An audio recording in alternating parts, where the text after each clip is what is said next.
अस्सलामु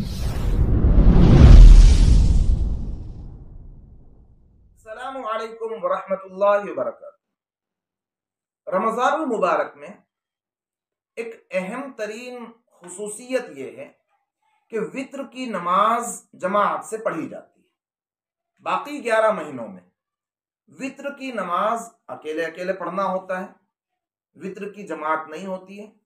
वित्र की जमात सिर्फ और सिर्फ रमज़ानुल मुबारक में होती है।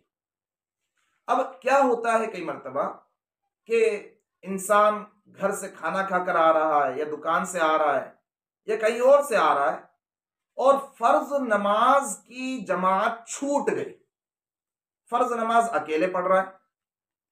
अब कई साथी ये सवाल करते हैं कि जिसकी इशा की नमाज जमात से छूट गई, इशा की फर्ज नमाज जमात से छूट गई, तो अब क्या वो वित्र की नमाज भी अकेले पढ़ेगा?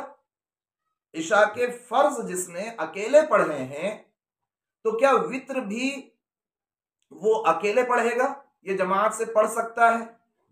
देखिए, इसको समझ लीजिए, कई सारे साथी गलतफहमी का शिकार हो गए और वो ये समझ बैठे कि इशा की जमात अगर छूट गई है तो वित्र भी अब अकेले ही पढ़ना है। ये समझ बैठे कई सारे साथी। देखिए, सही बात यह है कि कोशिश तो ये करना चाहिए कि इशा की नमाज भी बाजमात मस्जिद में अदा की जाए, लेकिन बशर है, बशरी तकाजे आ जाते हैं, कभी थोड़ा इंसान लेट हो जाता है। तो इशा की नमाज की जमात अगर छूट गई, इशा की नमाज अगर अकेले पढ़ी और वित्र तरावी के आखिर में वित्र की जमात मिल रही है, तो कम अज कम जो जमात से मिल रही है वो तो जमात से पढ़ें।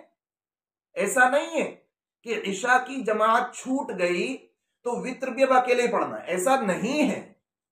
कम अज कम वित्र जमात से मिल रहे हैं तो इमाम साहब के साथ वित्र की नमाज जमात से जरूर पढ़ लेना चाहिए, वित्र की जमात को नहीं छोड़ना चाहिए। आपके जहन में अगर कोई सवाल है कमेंट बॉक्स में आप लिखें, इंशाअल्लाह उसका सही जवाब देने की हम कोशिश करेंगे। अस्सलामु अलैकुम।